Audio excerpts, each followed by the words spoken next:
작년도 윤회진실 세미나에 이어서 금년에 근본경전연구회 학술 세미나 2년차 주제는 깨달음입니다.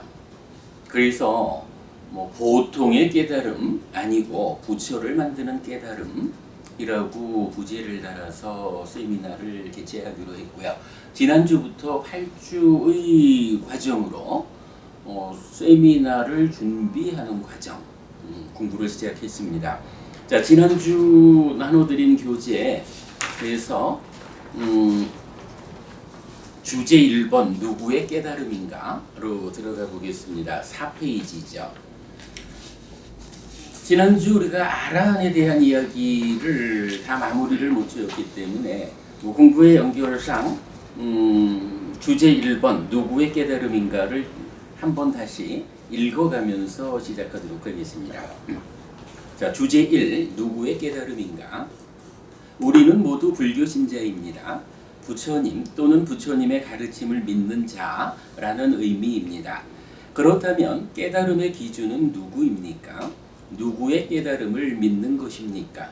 종교는 교주, 즉 스승이 선언하는 삶의 해석에 대한 공감, 동의, 신뢰를 기반으로 그를 뒤따라 삶을 향상하고자 하는 집합입니다. 이때 삶의 해석에 대한 스승의 선언을 깨달음이라고 할 것입니다. 그러므로 불교 신자는 불교의 교주이자 스승인 부처님의 선언, 즉 깨달음을 믿는 자인 것입니다. 그러면 무엇이 부처님의 깨달음입니까? 분석경은 이렇게 말합니다. 비구들이여 5가지 기능이 있다. 무엇이 5인가?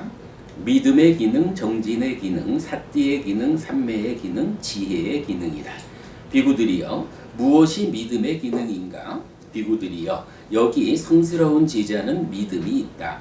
이렇게 그분 세존께서는 아라한, 정등각, 명행족, 선서, 세간해, 무상조어장부, 천인사, 불, 세존이시다. 라고 열애의 깨달음을 믿는다. 비구들이여 이것이 믿음의 기능이라고 불린다. 5가지 기능은 마음을 도와 삶을 향상으로 이끄는 기능입니다. 믿음의 기능도 마음을 도와 삶을 향상으로 이끄는 기능입니다. 이런 이해에 의하면 어떤 믿음이 삶을 향상으로 이끄는지에 대한 명확한 정의가 필요합니다. 그래서 경은 이렇게 믿음의 기능을 정의합니다. 열애의 깨달음에 대한 믿음이 삶을 향상으로 이끈다. 그렇습니다. 불교 신자에게 삶을 향상으로 이끄는 믿음은 바로 부처님, 즉 열애의 깨달음에 대한 믿음입니다. 열애는 완전한 깨달음을 선언한 분이고 완전한 깨달음에 의해 설해진 가르침은 완전한 가르침이라는 믿음입니다. 이 믿음 위에서 배워 알고 실천하면 가르침이 가지는 위력에 의해 열애께서 제시하는 그런 삶이 나에게서 실현된다는 믿음입니다. 그리고 그 믿음에 근거한 실천은 그렇게 실현을 이끕니다. 부처님은 열애입니다. 그리고 열애의 깨달음의 단면을 몇 가지 특성으로 드러내는데 아라한, 정등각, 명행적, 선서, 세간해, 무상조어장부, 천인사, 불, 세존의 9가지 덕성입니다. 누구의 깨달음입니까? 그렇습니다. 열애의 깨달음입니다. 9가지 덕성으로 알려진 열애의 깨달음이 바로 부처를 만드는 깨달음인 것입니다. 그래서 깨달음의 이해는 이 9가지 덕성에 대한 설명으로 시작해야 합니다. 9가지 덕성의 포괄적 이해, 아라한, 모든 본래 떠나신 분, 정등각, 스스로 완전한 깨달음을 이루신 분, 명행적, 밝음과 실천을 갖추신 분, 선서, 진리의 길 보이신 분, 세간해, 세상 일을 모두 훤히 아시는 분, 무상조어장부, 어리석은 이도 잘 이끄시는 위없는 분, 천인사, 모든 천상과 인간의 스승, 불, 깨달으신 분, 세존, 존귀하신 분. 열애 10호로 잘 알려져 있지만 부처님의 9가지 덕성의 측면에서 열애 9덕으로 불리는 이 9가지는 부처님 스스로 제자들에게 알려준 깨달음에 대한 정의입니다.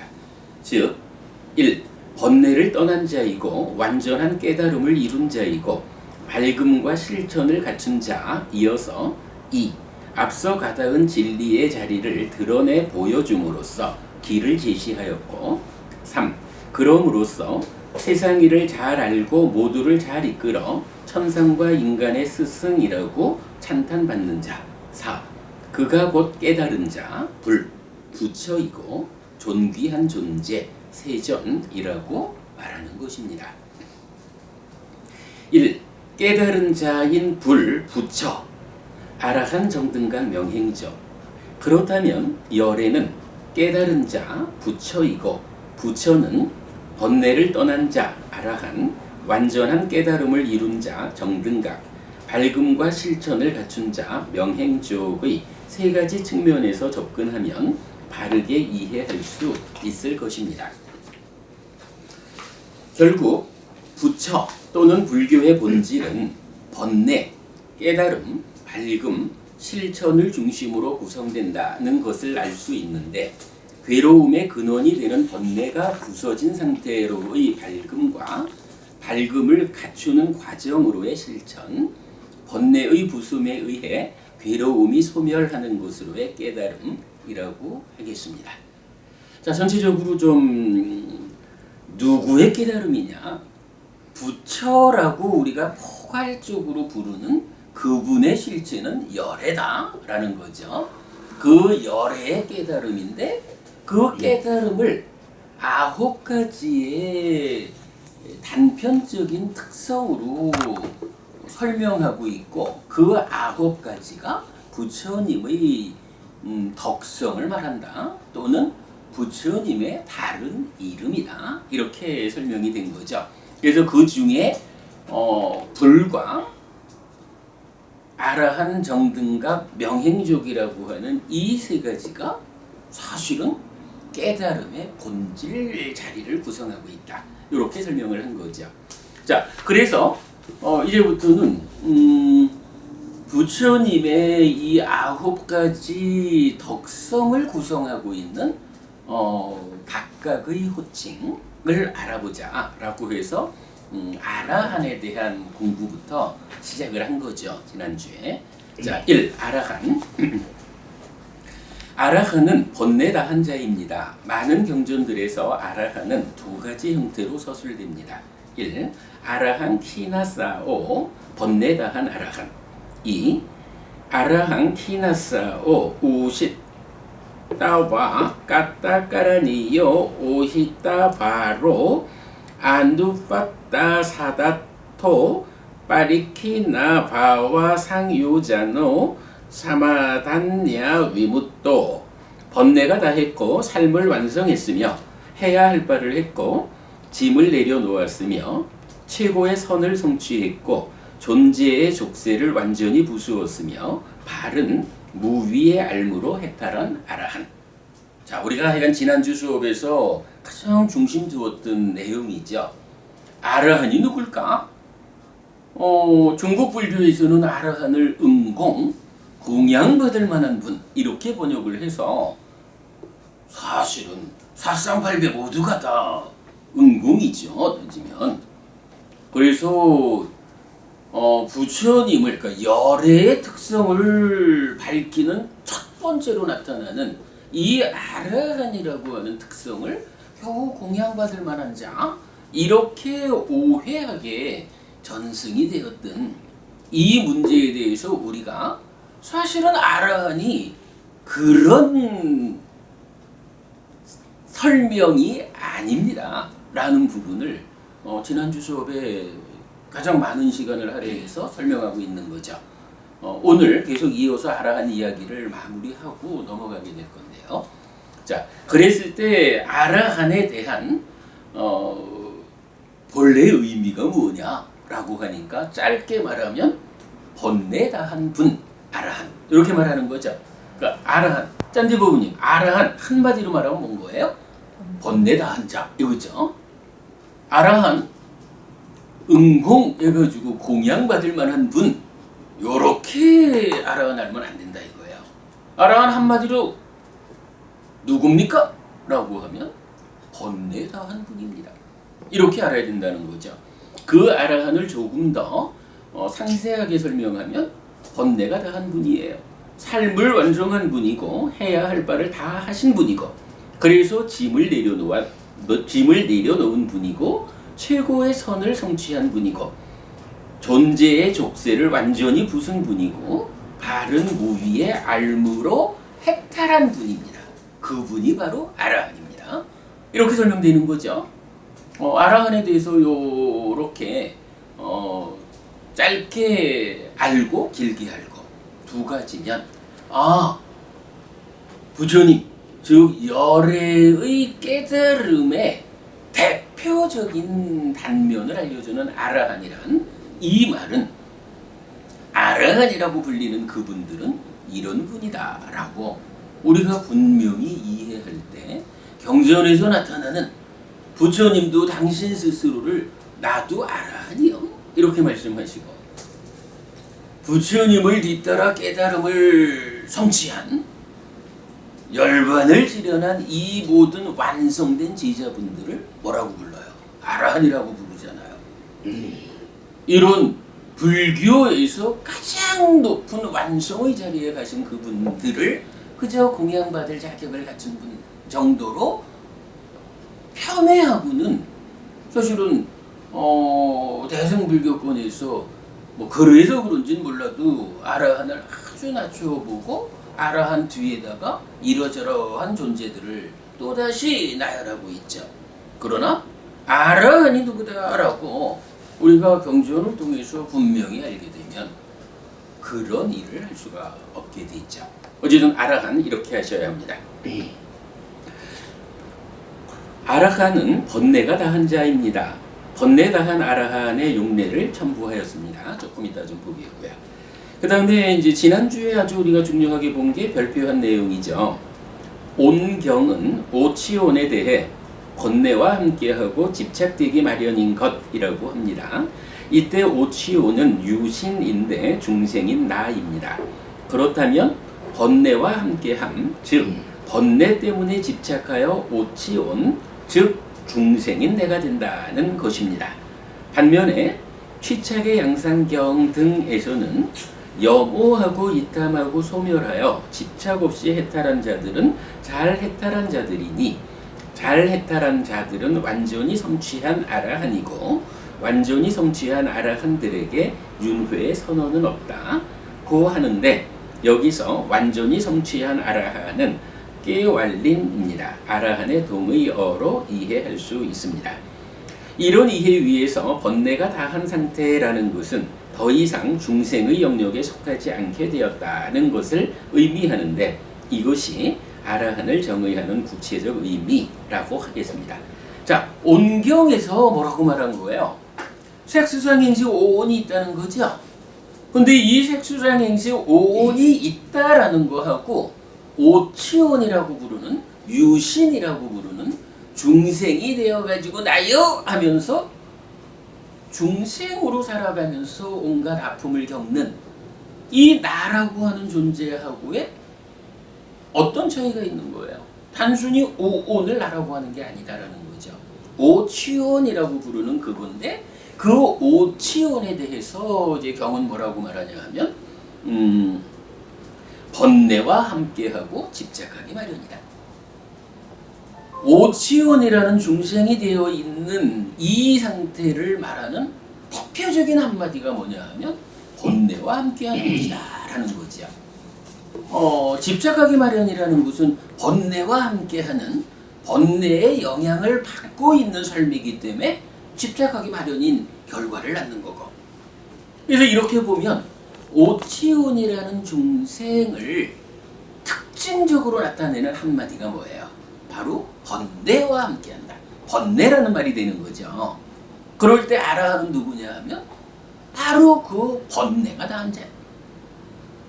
중생의 삶을 살게 만드는 근본 원인이 되는 번뇌라고 하는 그것을 완전히 해결한 이런 분이 아라한이다 라고 아라한을 정의하게 되는 거죠. 번뇌, 누, 그러니까 셀루자를 쓰죠. 아싸와는 삶의 메커니즘에 의하면 2차 인식에 간섭하는 내적 경향의 병듦 상태입니다. 오온이 아라면 병으로 인도되지 않을 것인데 무아이기 때문에 병이 들게 됩니다. 이때 상이 병들면 번뇌라고 불린다는 것이 우리 법회의 이해입니다. 라고 했는데 요거 지난주 여기까지 읽고 마무리했죠. 오늘 새로 드린 자료에 보면 제일 앞에 무명과 번뇌의 서로 조건됨이라는 교재를 하나 드렸어요. 원래는 이게 우리가 메커니즘을 그려가면서 2차 인식의 식과 수의 상이 부대하는, 그런데 이 상이 병들어 있으면 번뇌라고 하고, 그랬을 때 무명과 탐과 진이 만들어지는 이런 메커니즘을 그려가면서 설명을 하는 거지만, 오늘은 시간 관계상 그 부분은 생략을 하겠습니다. 다만 이렇게 번뇌가 2차 인식에 간섭하는 내적 경향 상의 병듦 상태다라고 이렇게 우리가 이해하게 된 데에는 오늘 드린 자료의 첫 페이지 맞지마니까야 9번 정견경에서 알려주는 내용이 있어요. 무명은 번뇌를 조건으로 한다라고 말하고, 역으로 번뇌는 다시 무명을 조건으로 한다라고 해서 무명과 번뇌가 서로 조건된다. 자, 우리 서로 조건되는 거를 말하면 대표적으로 뭐가 있죠? 식과 명색이 있죠. 그래서 식과 명색이 식은 명색을 조건으로 하고 명색은 식을 조건으로 한다. 달리 말하면 어떤 상황이 돼도 식 혼자는 존재하지 못한다. 반드시 식의 조건이 되는 명색과 함께해서 식과 명색이라는 현재 삶의 존재가 되어서 산다. 이렇게 말하는 거고, 어떠한 상황이든지 명색 혼자 존재할 수 없다. 명색의 조건이 되는 식과 함께해서 식과 명색이 하나가 되어 있는 존재로서 지금을 산다. 요 개념하고 같은 개념으로 사실 이제 식과 명색이라는 건 뭐예요? 표면적으로 삶의 과정이 누적되어 있는 누적된 상태로서의 나를 말할 때 식과 명색이 서로 조건됨으로 말하잖아요. 그런데 이렇게 식과 명색이라고 하는 중생으로의 나의 삶을 만드는 그 근원에 가면 뭐가 있어요? 12연기적으로 보면 무명이 있는 거죠. 그리고 정견경에서 안내해 주기를 그 무명도 원래 있는 것은 아닙니다. 원래 있다 그러면 무아가 깨지죠.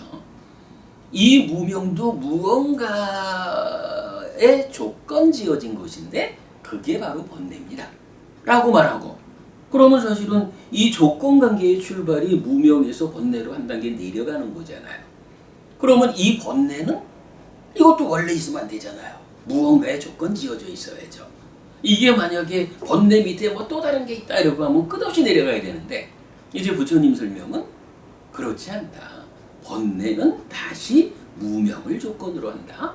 무명과 번뇌가 서로 조건 지어져서 따지자면 탐진치의 치라고 하는 하나의 법을 구성하고, 그것이 근본이 되어가지고 식과 명색이라고 하는 서로 조건되기 때문에 과거 삶에 누적된 덩어리로서의 나를 설명하는 이런 관계를 보여주고 있는 거죠. 그런 그 무명과 번뇌가 서로 조건된다라고 하는 요 사실을 일단 우리가 알고 가야 되겠다. 자, 경전 간단히 읽어볼게요. 정견경 맞지마니까요 9번입니다.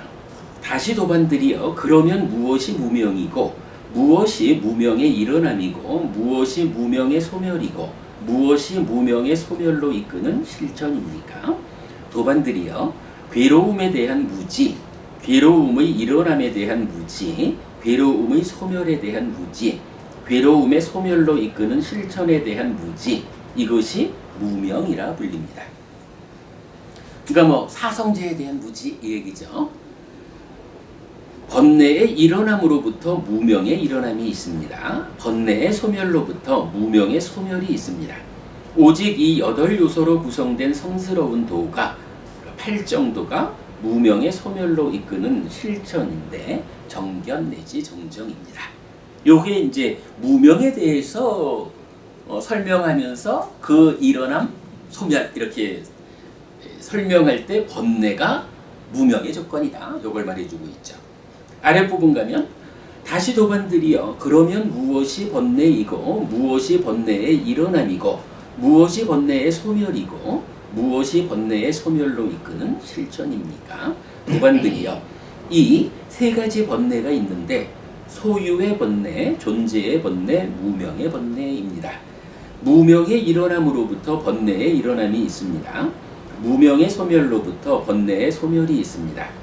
오직 이 8요소로 구성된 성스러운 도가 번뇌의 소멸로 이끄는 실천인데 정견 내지 정정입니다.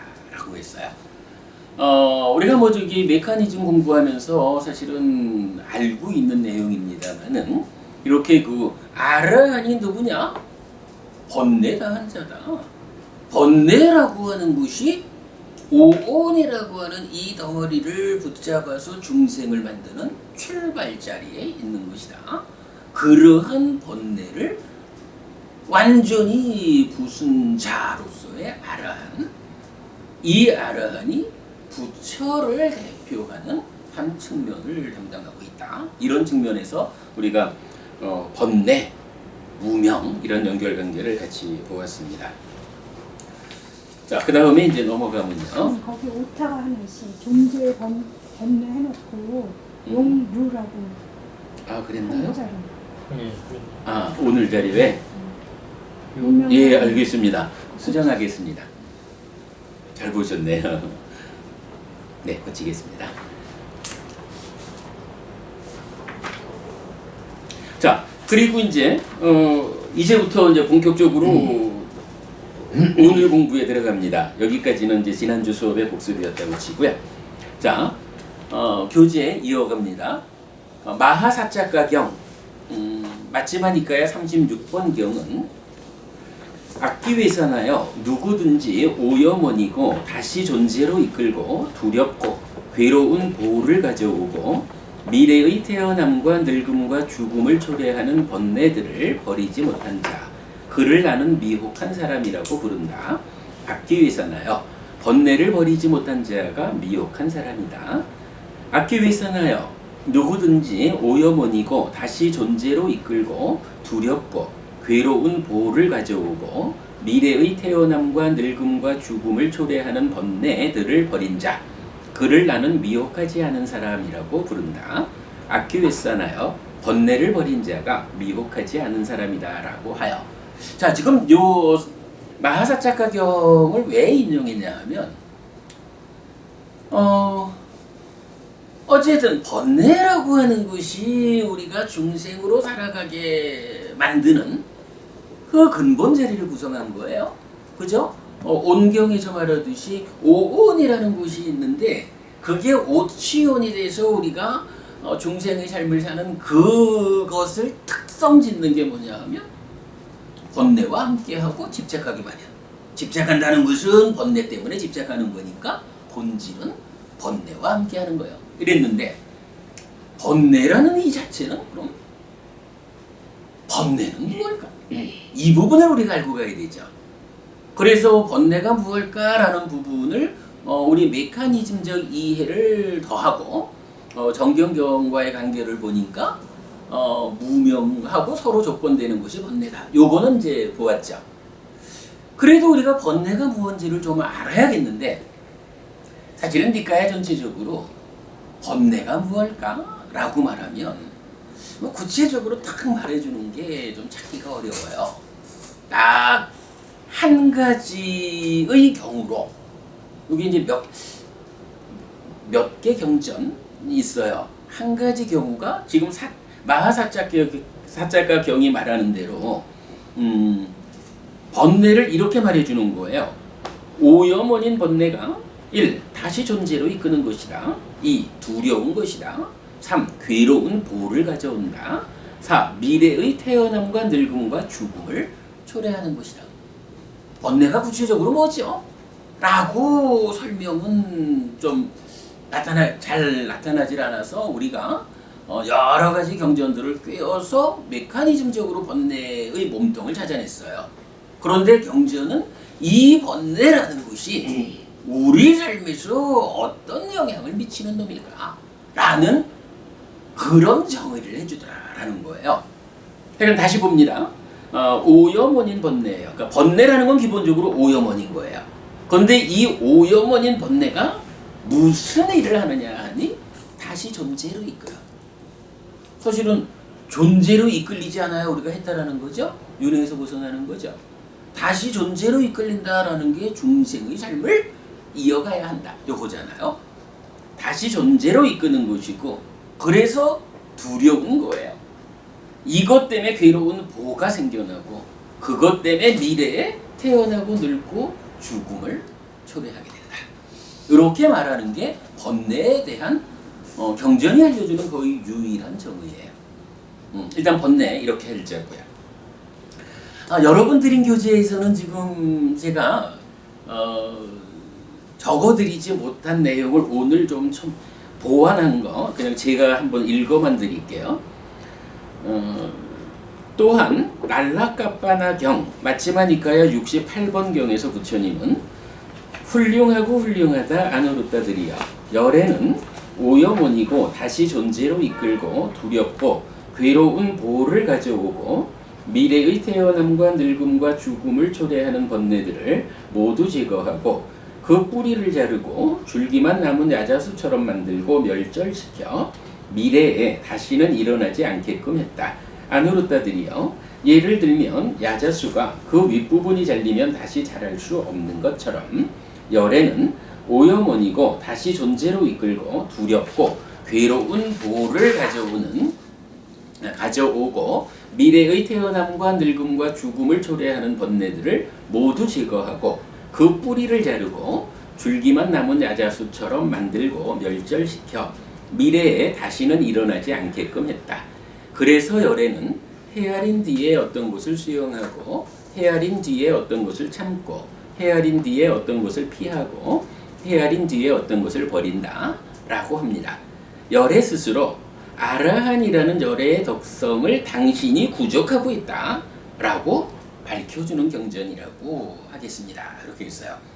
그러니까 요거는 유사한 이야기입니다만은 그래도 자리를 차지할 의미가 있는 게 누구의 깨달음일까? 열애의 깨달음이다. 이 열애의 깨달음이라는 것이 어떠한 내용을 가지고 있을까? 9가지의 특성 지어진 깨달음이다. 그 특성 중에 첫 번째가 아라한인데 그 아라한이 이러이러하게 번뇌를 부순 자인데 번뇌라는 것은 이러한 것이요. 그랬을 때 이제 바로 이 날라까빠나 경에서는 부처님 스스로 열애 스스로 내가 바로 그러한 아라한이여라고 그 특성을 갖춘 자여라고 스스로를 말해주고 있다라는 거죠. 그런 점에서 그냥 용례를 하나 제가 추가를 했습니다. 아무튼 이 내용은 본래는 제가 따로 인쇄해서 오늘 교재로 드리려고 했는데 출발하려고 보니까 이걸 따로 인쇄를 안 했더라고요. 그냥 그렇게 좀 들어주시고요. 자, 그 다음에 이제 교재 이어집니다. 이때 번뇌의 버림은 번뇌의 부슴, 아싸와 카야로 나타나는데 누진이라고 한역되었습니다. 육신통에서는 누진통이고 삼명에서는 누진명입니다. 그리고 부처님 당시 제자들의 보편적 깨달음을 나타내는 해해탈자는 다른 성취의 길 없이 사마타 위파사나에 의해 직접 번뇌를 부순 경우입니다. 누진 아라한, 고멸이라는 하나의 가치를 향해 직접 나아가 성취한 자를 일컫는 말인데 고 진멸도와 루 진멸도로 설명됩니다. 고의 근본이 번뇌이므로 현상으로 드러나는 고의 진멸도는 근본 원인인 번뇌의 진멸도와 함께 한다는 것을 알려주는 것입니다. 요건 무슨 얘기인가요? 경전에 보면 아라한을 말할 때 해해탈자, 지혜로서 해탈한 이런 아라한 또는 양면해탈자라고 해서 해해탈자이면서 색계무색계의 높은 상태를 몸으로 체험한 자 이렇게 나오기도 하고요.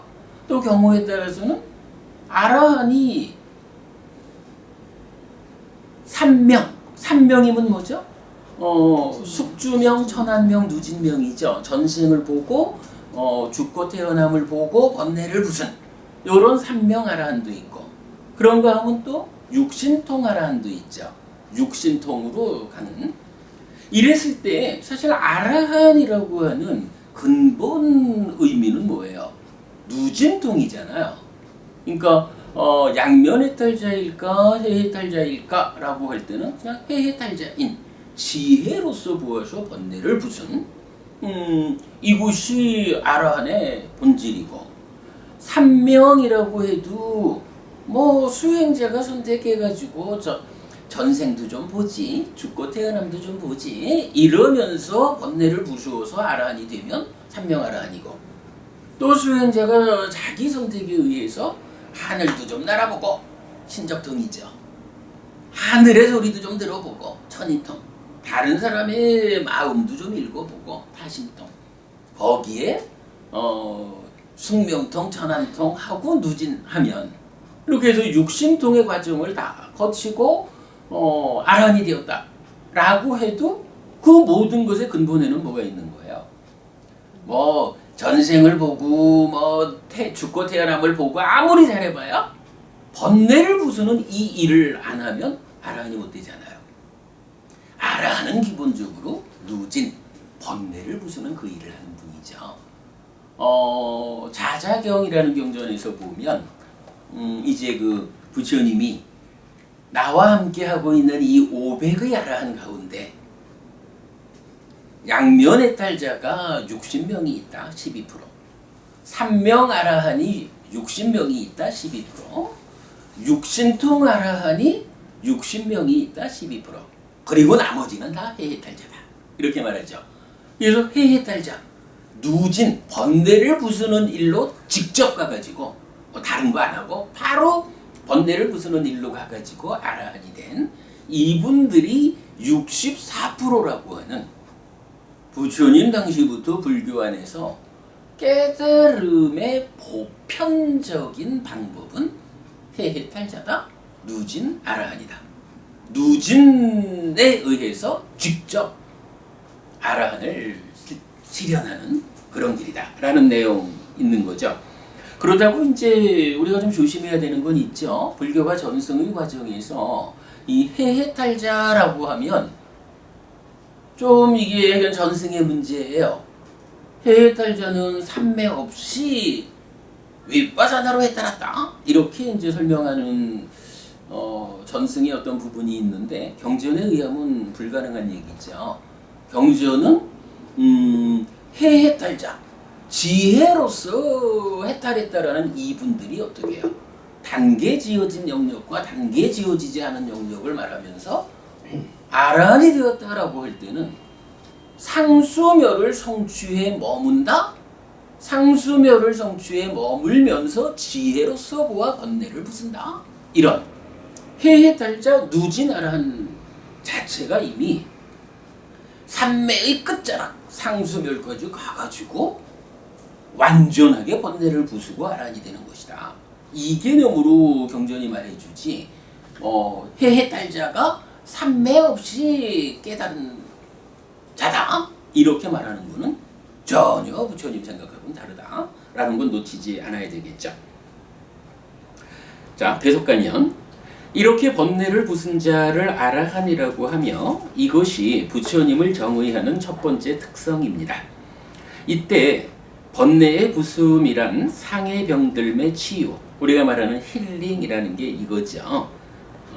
이고 1. 다시 존재로 이끔 2. 두려움 3. 괴로운 보 4. 미래의 태어남과 늙음과 죽음으로부터 벗어나는 것입니다. 또한 몇 개의 개성에서는 키나사와 아라한 또 번뇌다한 아라한들 또는 키나사왕 아라한 땅 번뇌다한 아라한으로 나타납니다. 특히 키나사왕 아라한 땅 따마항 부루미 브라흐마낭 번뇌다한 아라한 그를 나는 바라문이라고 말한다 라고 하여 아라한을 바라문이라고 합니다. 바라문에 대한 설명을 첨부하였습니다. 그래서 여러분 우리 먼저 드린 교재의 맨 뒤쪽에 가서 맨 뒤쪽에 4장 앞으로 가면 바라문의 정의라고 나와 있어요. 우리가 공부를 하다 보면 여러분 따로니 부부님 바라문 누구예요? 바라문 바라문 교회 제사장 이래 돼 있죠. 담마라고 부부님 바라문 이러면 분명히 힌두교 사성 계급 중에 그 사제 계급인 바라문이잖아요. 네. 근데 경전을 보다 보면요 부처님이 바라문 얘기를 많이 해요. 그리고 내가 바라문인 거요. 불교 안에서 깨달은 자를 부처님은 바라문이라고 표현을 하고 있어요.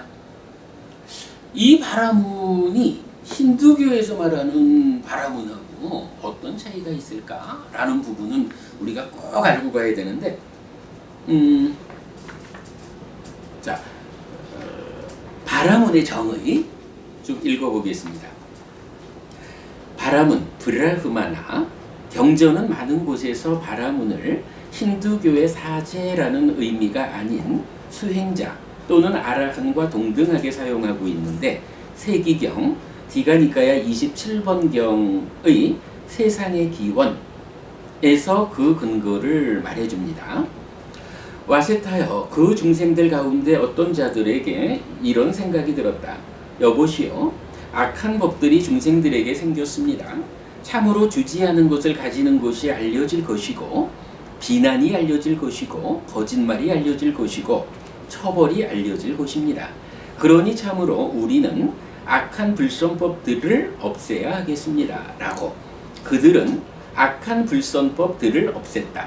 와세타요 악한 불선법들을 없앤다고 해서 바라문이라는 단어가 첫 번째로 생겨났다. 그러니까 불교 경전에서 쓰이는 바라문, 브라흐마나라는 이 말은 어떤 의미냐 하면 악한 불선법을 없앤다. 이렇게 정의가 되어 있는 거예요. 그러니까 이게 힌두교의 사제를 말하는 바라문하고는 좀 달라야 되겠죠. 근데 사실은 이게 똑같은 단어거든요. 그래서 우리가 경전을 공부할 때 이 바라문이라고 하는 단어가 불교 안에서 이렇게 악한 불선법을 없앤다라는 의미의 바라문인지 힌두교의 바라문을 말하는지 잘 구분해 알아야 되거든요. 자, 조금 더 볼게요. 그들은 숲속에서 오두막을 짓고 오두막에서 선을 하였다. 그들은 숯불에서 벗어나고 연기에서 벗어나고 절굿공이를 내려놓았으며 저녁에는 저녁 식사를 위하고 아침에는 아침 식사를 위해서 마을과 번화가와 수도로 가서 탁발하였다. 그들은 탁발을 마친 뒤 다시 오두막으로 가서 선을 하였다. 사람들이 이런 그들을 보고 이렇게 말했다. 여보시오, 이 중생들은 숲속에서 오두막을 짓고 오두막에서 선을 합니다. 그들은 숯불에서 벗어나고 연기에서 벗어나고 절굿공이를 내려놓았으며 저녁에는 저녁 식사를 위하고 아침에는 아침 식사를 위해서 마을과 번화가와 수도로 가서 탁발합니다. 그들은 탁발을 마친 뒤 다시 오두막으로 가서 선을 합니다. 라고 와세타요. 선을 한다고 해서 선을 하는 자라는 두 번째 단어가 생겨났다. 자, 악한 불선법을 없앤다라고 해서 브라흐마나 바라문이라는 말이 생겨났죠. 근데 그 바라문들이 어떻게 살아요? 악한 불선법을 없애는 이런 수행자가 되다 보니까 생계를 위해서 일하는 게 아니잖아요. 그래서 탁발하고 나면 숲속에 가가지고 선을 닦는단 말이에요. 그러니까 저 브라흐마나 저 바라문들은 선을 하는 자다라고 해서 자야까라고 하는 단어가 두 번째로 생겨났다라는 거예요. 그리고 와세타여, 그 중생들 가운데 어떤 중생들은 숲속의 오두막에서 그 선을 지속할 수 없어지자 마을 주변이나 번화가 주변으로 가서 교제들을 만들면서 정착하였다. 인간들은 이런 그들을 보자 이렇게 말했다. 숲속의 오두막에서 그 선을 지속할 수 없어지자 마을 주변이나 번화가 주변으로 가서 교제들을 만들면서 정착하였다. 이들은 이제, 중요한 표현이에요, 이들은 이제 선을 하지 않는다라고. 그러니까 선을 하는 그 일을 감당하지 못한 사람들이 마을가로 내려와가지고 교제를 만들면서 이렇게 살기 시작한 거예요. 그러니까 사람들이 그들을 보고는 원래는 악한 불선법을 없앤다라고 하는 브라흐마나 바라문이었는데 그들의 삶은 이렇게 선을 닦는 사람이라서 자야까라고 불렀는데 이 사람들은 보니까 그러한 바라문의 삶을 감당하지 못해가지고 주변으로 내려와서 다른 일을 하기 시작했다 이거죠. 그러니까 눈에 보이니까 이제 더 이상 선을 닦지 않는 자 이렇게 부르기 시작했다는 거예요. 그래서 악자야까, 아라는 말이 부정접두어죠. 와세타여, 이들은 이제 선을 하지 않는다고 해서 선을 하지 않는 자, 선을 하지 않는 자, 달리 말하면 이제 이게 베다를 공부하는 자라고 의미가 된 거예요. 요 말은 되죠. 내려와가지고 뭐 그랬어요? 교제들을 만들면서 정착했는데 그 교제가 뭐냐 하면 힌두교에서 말하는 베다가 되는 거죠. 자, 그래서 선을 하지 않는 자, 베다를 공부하는 자라는 세 번째 단어가 생겨났다. 중요한 표현, 와세타여. 이들은 그때는 저열한 것으로 간주되었지만 지금은 최상으로 간주된다. 이거 무슨 얘기예요?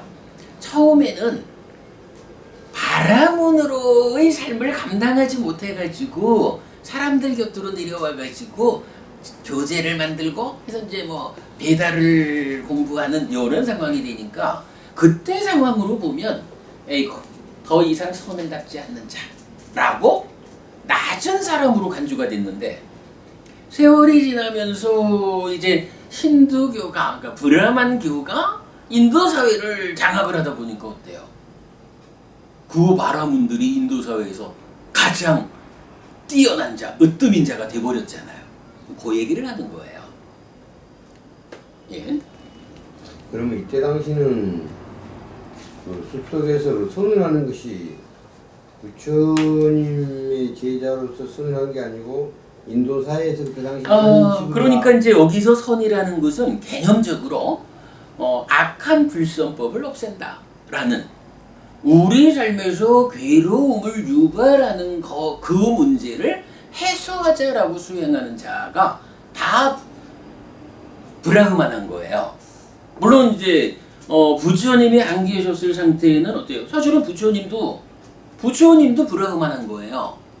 그리고 부처님 이전에 많은 브라흐마나들은 악한 불선법을 없애자라고 선을 하기는 했는데, 여기서 선이라는 건 하여간 뭐 초선제이선 이렇게 볼 게 아니라 하여간 악한 불선법을 없애기 위한 수행 과정 이렇게 말을 해야 되겠죠.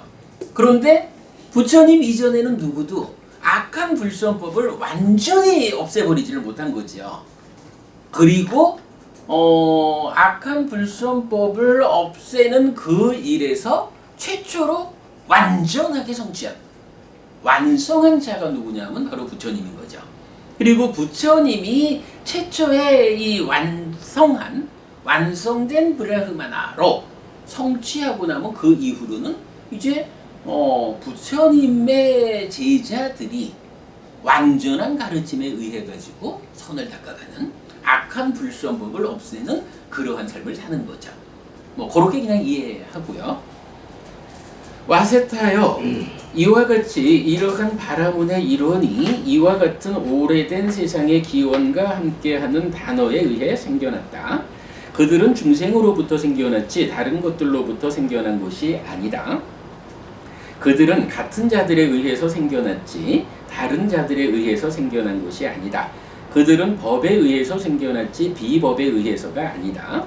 와세타여, 참으로 지금 여기에서도 미래에서도 법은 이 세상에서 최상이다 라고 했어요. 자, 뭐 이렇게 이제 우리가 바라문이라는 말, 브라흐마나라는 동일한 단어지만 이제 이것이 경전에 나타날 때 악한 불선법을 없앤다라고 하는 원래적 의미로서의 바라문일까? 아니면 더 이상 선을 닦지 않는 자가 되어버린 그러한 힌두교의 사제를 말하는 것일까? 문맥상으로 판단해야 되겠죠. 자, 별표했어요. 삼명경 디가니까야 13번에서는 바라문과 삼베다에 능통한 바라문. 그리고 삼베다에 능통한 바라문이니까 힌두교 바라문인 거죠. 때 위자 바라문에서 삼명 바라문이거든요. 그걸 구분해서 설하고 있는데 이 경전의 내용을 통해 이해할 수 있습니다. 그러니까 이렇게 우리가 바라문이라고 하는 원래 의미하고 그들이 베다를 공부하는 자가 되어버린 삼명 바라문 이럴 때는 이제 세 가지 베다를 말하는 거죠.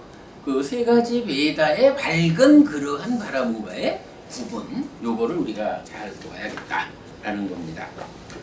뒷장에 보면 이제 그를 나는 바라문이라고 부른다의 용례가 있어서 이제 그 부처님은 악한 불선법을 없애는 이런 완성된 자를 어떻게 설명하고 있을까 하는 게 여러 가지 그 개성을 통해서 여러 가지로 나오는데 이건 여러분 나중에 읽어보시면 되겠고요.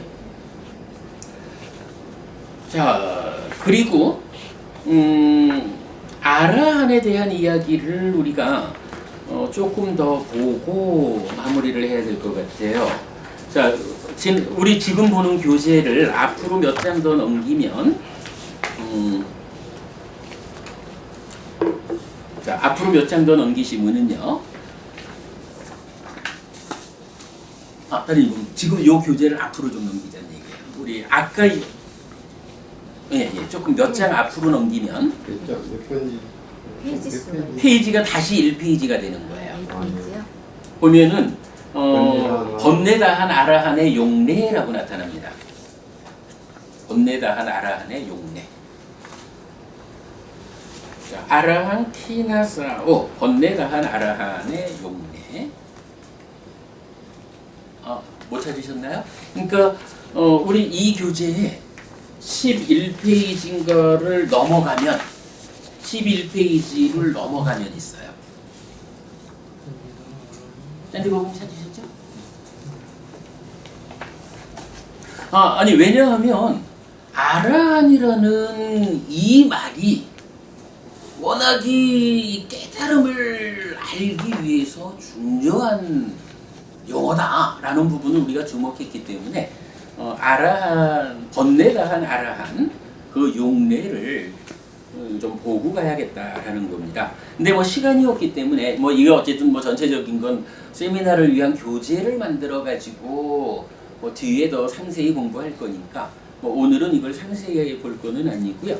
그냥 대충만 좀 훑어보도록 하겠습니다. 자, 어쨌든 그 번뇌다한 아라한은 번뇌가 다했고 삶을 완성했으며 해야 할 바를 했고 짐을 내려놓았으며 최고의 선을 성취했고 존재의 족쇄를 완전히 부수었으며 바른 무위의 알무로 해탈한 아라한. 전체적으로 경전 용례가 두 가지로 구분이 될 수 있어요. 그 중에 첫 번째가 아라한의 성취 상태를 말하는 용례. 즉 아라한을 성취하면 그 상태는 어떤 상태일까?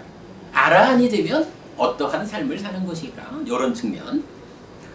첫 번째로 디가니까야 26번 세기경에서는 이렇게 말해요. 끄샤트리아, 바라문, 와이샤, 수드라의 네 계급 중 어느 계급에서 출가하였든 비구가 번뇌가 다했고 내지 무위의 알무로 해탈한 아라한이 되면 그들 가운데 으뜸이다. 그러니까 세상 사람들은 출가한 비구를 놓고도 저 비구가 출신이 끄샤뜨리 할까 바라보니까 이거 따지고 있다는 얘기죠. 근데 부처님은 아니야.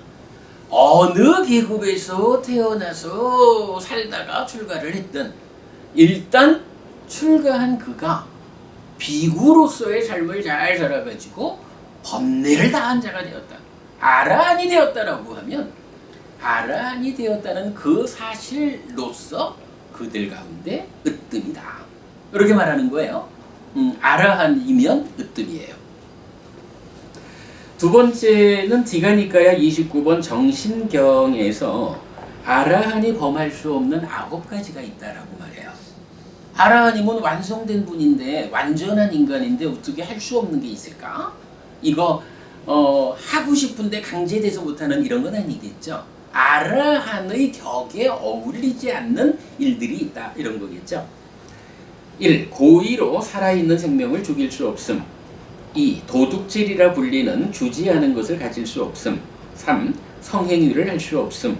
4. 알면서 거짓을 말할 수 없음. 5. 이전에 제가자였을 때처럼 쌓아두고 소유의 삶을 즐길 수 없음. 6. 참다 때문에 잘못된 길을 갈 수 없음. 7. 진 때문에 잘못된 길을 갈 수 없음. 8. 치 때문에 잘못된 길을 갈 수 없음. 9. 두려움 때문에 잘못된 길을 갈 수 없음. 설명은 생략하겠습니다. 이렇게 9가지를 아라한이 할 수 없대요. 이런 일을 하고자 해도 못하는 게 아니라 이러한 삶 자체가 아라한의 격에 어울리지 않는 거예요. 아라한이란 존재는 이러한 9가지 올바르지 못한 삶을 이미 벗어난 분이다. 이런 의미겠죠. 그 다음에 이제 마찌마니까야 1번 근본 법문의 경에서는 굉장히 그 많은 이야기를 이제 이경전은 해주는데요. 그냥 다음 장으로 넘어가 보면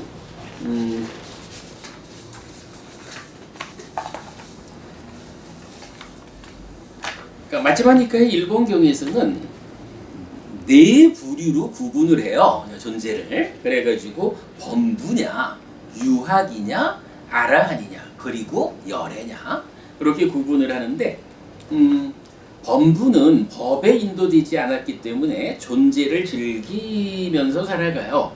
완전히 알지 못했기 때문에 그래요. 근데 존재를 즐긴다라는 건 뭐죠? 난디라고 하는 즐김은 그대로 가래를 만드는 거죠. 이러한 삶을 사는 것은 범부다라고 말하는 거고, 유학은 존재를 수승한 지혜로 잘 알아요. 그래서 즐기지 않아야 해요. 완전한 지혜로 완전히 알아야 하기 때문이에요. 이게 말이 조금 달리죠. 그러니까 즐기지 않아야 한다라는 건 뭐예요? 아직까지 완성되지 못한 공부하는 영역에 있기 때문에 알기는 올바로 아는데 아직까지 그게 그의 삶에 100% 실천되지는 못하는, 그래서 100% 완성의 상태로 나아가는 공부 과정에 있는 분이다. 이런 얘기죠. 유학. 즐기지 않아야 한다. 라고 말하고요. 그 다음에 이제 아라한은 존재를 수승한 지혜로 잘 안다라는 것은 똑같아요. 그런데 이제 아는 그대로 완전히 실천되는 삶을 성취한 거예요. 그래서 즐기지 않아요. 그래서 아라한은 완전히 알고 탐진치를 떠났기 때문이다. 이렇게 말하고요. 열애는 존재를 수승한 지혜로 잘 안다라는 것은 똑같고 즐기지 않는 것도 아라한하고 같은데 완전히 아는데 난디가 고의 뿌리라고 알기 때문이다 라고 해서 아라한하고 조금 차이를 둡니다. 이런 이야기 좀 더 상세한 이야기가 있는데 뒤에 그쪽 공부에서 하기로 하고요. 어쨌든 이제 그러니까 마찌마니까야 1번 경에서 아라한은 존재를 수승한 지혜로 잘 알면서 즐기지 않아요. 완전히 알고 탐진치를 떠났기 때문에 이렇게 이제 아라한을 설명해주고 있어요. 마찌마니까야 76번 산다카경입니다. 이 경은 이제 범행 아닌 것과 안식을 주지 못하는 범행, 그리고 범행이라고 3가지로 구분을 하는데 뭐 두 가지 내용을 말해줘요. 아라한이 범할 수 없는 5가지. 앞에서 본 9가지 중에 앞에 5가지를 말하고 있고요. 두 번째로 이경전에서는 이제 재밌는 비유를 하나 말해주는 게 제또부부님 혹시 말입니다. 팔이 하나 없는 장애를 갖는 사람이 있어요. 그러면 팔이 하나 없는 장애를 가진 이 사람은 24시간 동안 나는 팔이 하나 없는 장애인이야. 요렇게 자기의 장애 상태를 자각하면서 살아갈까요? 그러지는 않겠죠. 그러나 막 이제 이렇게 살아갈 때는 내가 팔이 하나 없어 라고 자각하지 못하지만 때때로 자기가 어떠한 상황에서 자기 상황을 알죠. 나는 팔이 하나 없는 사람이요. 이렇게 스스로 알죠. 때때로 어떤 상황에서.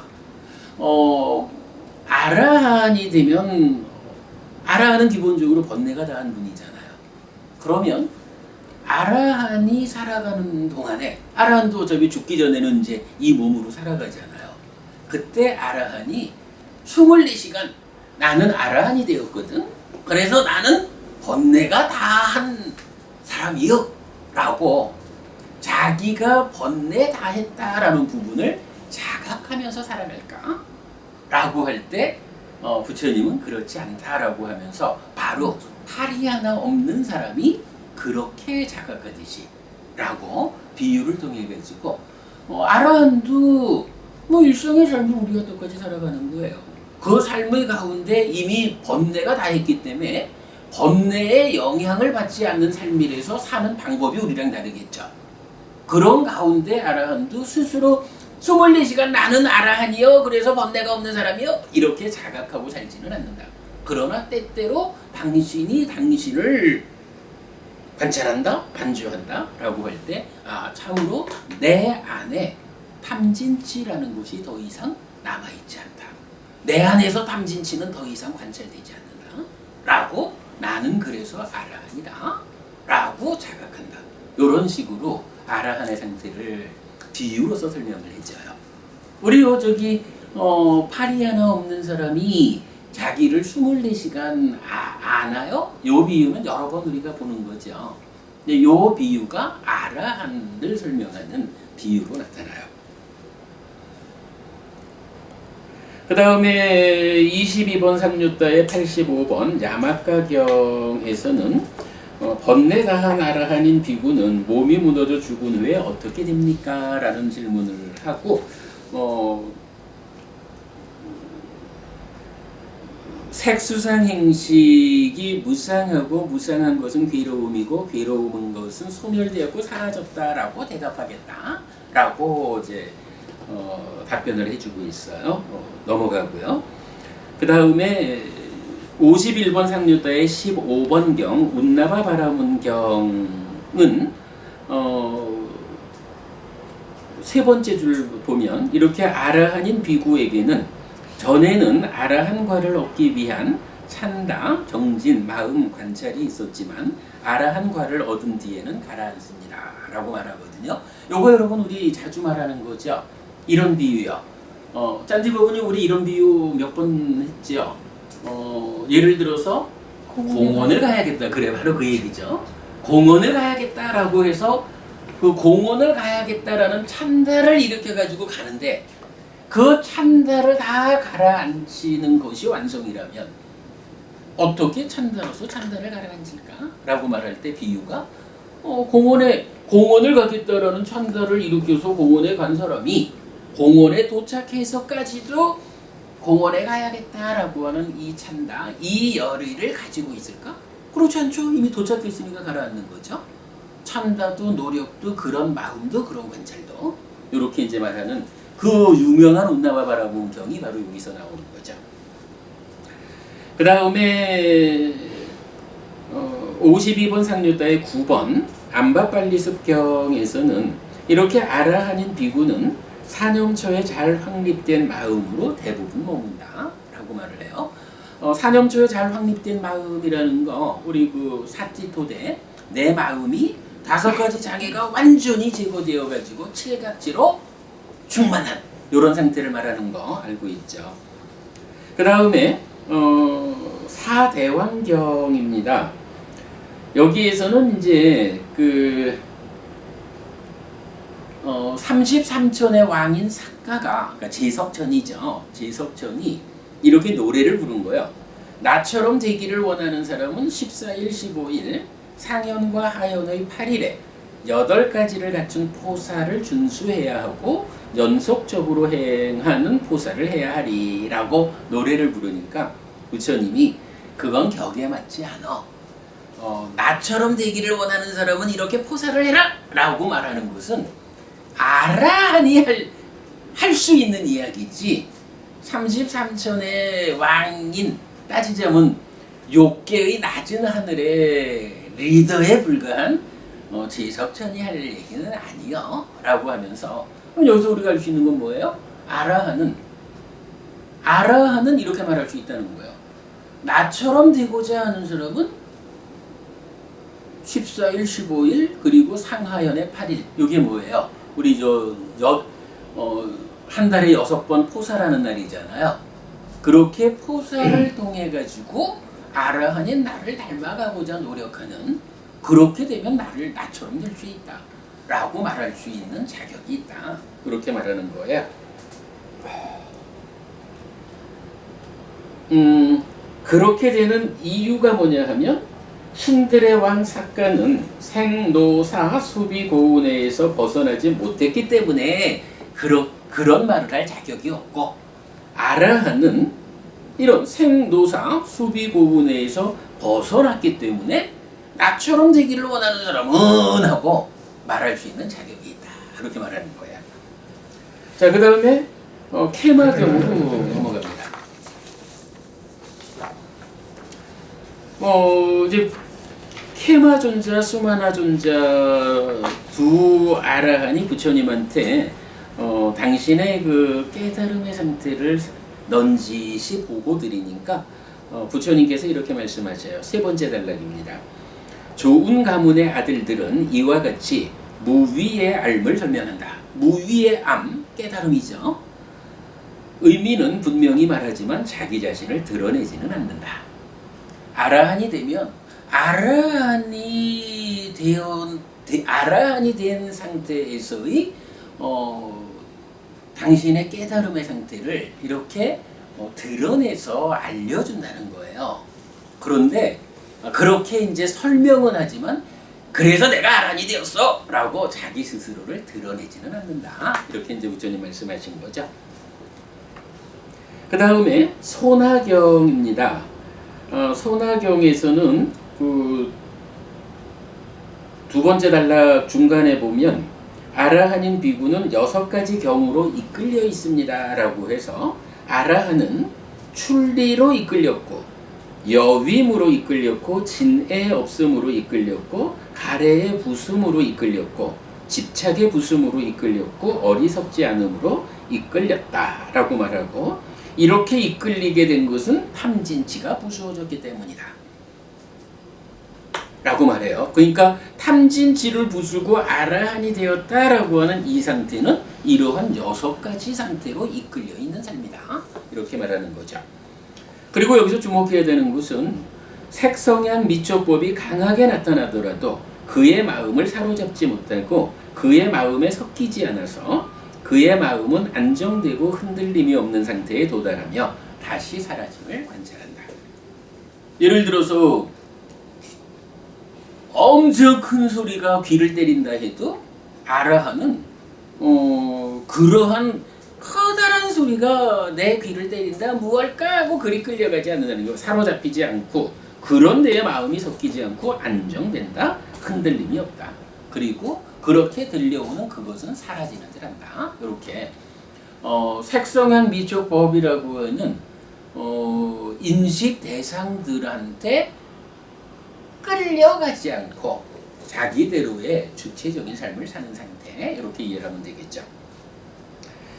그 다음에 수와타경에서는 이제 다시 그 아라한이 할 수 없는 9가지를 설명하고 있고요. 그 다음에 이제 5페이지가 되죠. 자, 아라한의 성취 조건을 말하는 용례에 이랬어요. 지금까지 본 거는 아라한이 성취되면 그 아라한의 성취 상태는 어떨까라는 용례를 봤죠. 근데 이제 두 번째로는 아라한이 되기 위해서는 어떤 과정이 필요할까, 어떤 조건이 필요한가, 그런 용례입니다. 73번 맞지만 이까야 73번 와차큰경에서는 가래가 버려졌고 뿌리가 잘렸고 윗부분이 잘린 야자수처럼 만들어졌고 멸절되어 미래에 생겨나지 않는 법이 되었기 때문 이래가지고 아라한이 되기 위한 조건은 가래가 끝장나야 돼. 이렇게 가래로서 설명하는 거죠. 가래라는 게 뭐죠? 가래는 딱가라고 하는 우리 내면의 방, 가래의 형성 과정의 결과물이죠. 그 딱가라는 가래를 형성하는 그 과정의 출발이 뭐죠? 번뇌죠. 이렇게 번뇌와 무명과 탐과 가래 이런 연장선을 볼 수가 있죠. 그 다음에 꼬삼비경 12번 상류자의 68번 경인데 좀 주목해야 합니다. 12연기에 의해 고집과 고묘를 아는 것에 더해 존재의 소멸이 열반이다라고 알고 보는 자, 즉 있는 그대로 바른 지혜로서 잘 본다고 해서 아라한일까? 아니다. 이게 이제 이런 면일 거예요. 요즘도 보면은 깨달음이라는 것을 어떤 그 이해하는 거 이렇게 이제 설명하는 분들도 있는데, 있는 그대로 바른 지혜로서 잘 보았다라고 해서 그게 완성이 아니다. 그게 아라한이 아니다. 이렇게 말을 하는 거예요.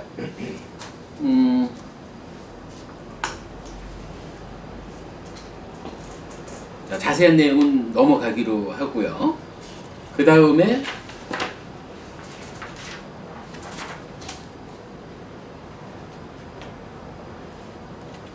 자, 그 다음 페이지 6페이지로 가보면 제일 아래쪽에서 이렇게 그 있는 그대로 바른 지혜로서 잘 보았다고 해서 아라한이 아닙니다 라는 이 이야기를 제일 아래쪽에 가보면 나라다 존자가 대화를 이어받아 답함이라고 있죠.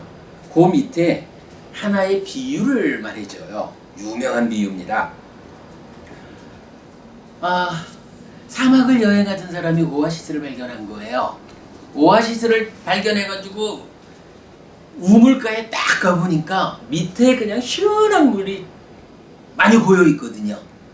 그거 딱 보는 순간 갈증이 해소됐어. 따르니 법은이 이 말이 맞나요? 안 맞죠? 사실은 물이 있구나 라고 보아서 알았다, 물을 찾았다 라는 것보다 이제 실제로 갈증을 해소하기 위해서는 그 물을 길어 올려가지고 직접 마셔야 되잖아요. 직접 내 입으로 물을 집어넣어서 내 몸이 그 시원함을 체험해야 갈증이 없어지는 거잖아요. 경이 그렇게 말을 하거든요. 자, 보시면 우물 속의 물을 보고 저기 물이 있다라고 아는 것과 물을 길어 올려 마시는 것을 통해 갈증의 해소를 직접 경험하는 것은 다르다. 다르죠? 근데 이거 분명한 거 하나는요. 오아시스를 찾아가는 이유가 뭐예요? 물이 저기 있어요 라고 알려고 가는 거 아니죠. 그 물을 길어 올려서 마시고자, 물을 직접 마심으로써 갈증이 해소됨을 체험하는 이것 때문에 가는 거죠. 목적이 뭡니까? 물이 있는 걸 보려고 갔습니다. 아니라는 거예요. 자, 그런 비유를 통해 가지고 자, 나라다 존자 그와 같이 나는 존재의 소멸이 열반이다라고 있는 그대로 바른 지혜로서 잘 보았지만 나는 번뇌다한 아라한이 아닙니다.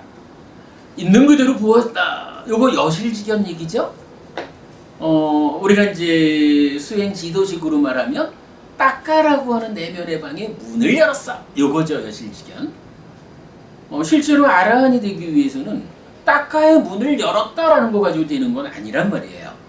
딱가의 문을 열고 내면의 방으로 들어가서 가래가 형성되는 그 과정의 문제를 해소할 때 비로소 아라한이 되는 거죠. 그래서 있는 그대로 바른 지혜로 잘 보았다라는 그거는 말하자면 예리자. 이제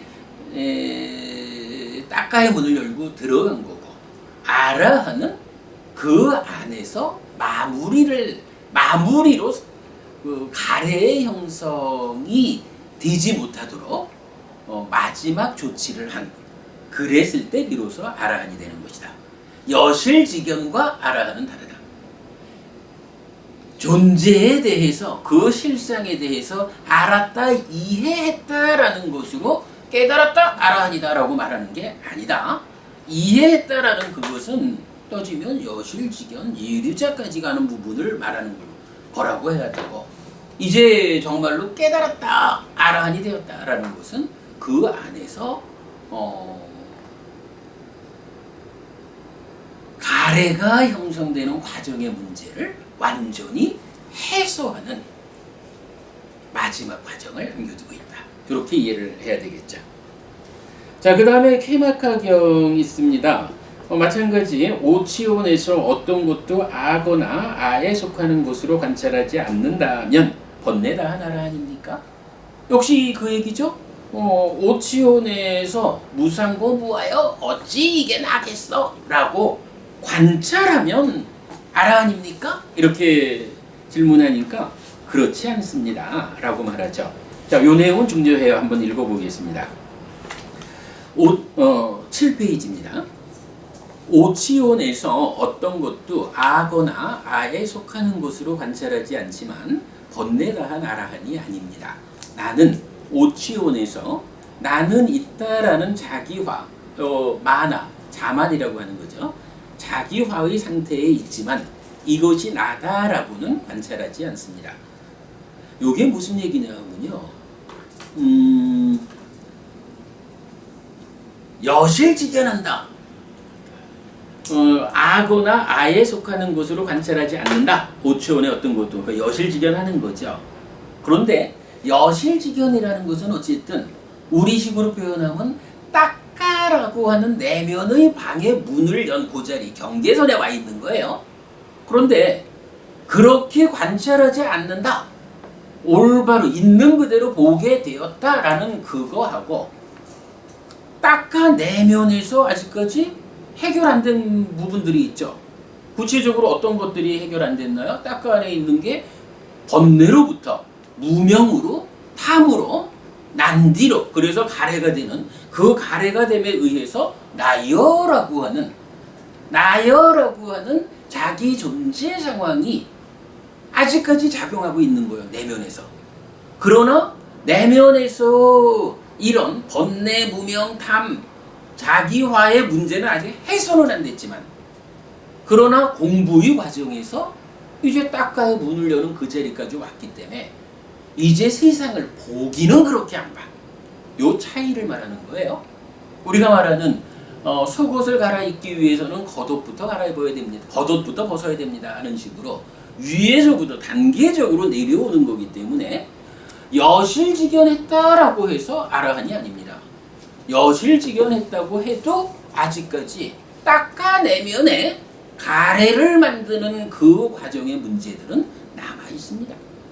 그러나 어쨌든 그 내면의 문제는 남아 있다 해도 나는 표면적으로는 이제 세상을 그렇게 보지는 않습니다. 여실직연하게 되었습니다.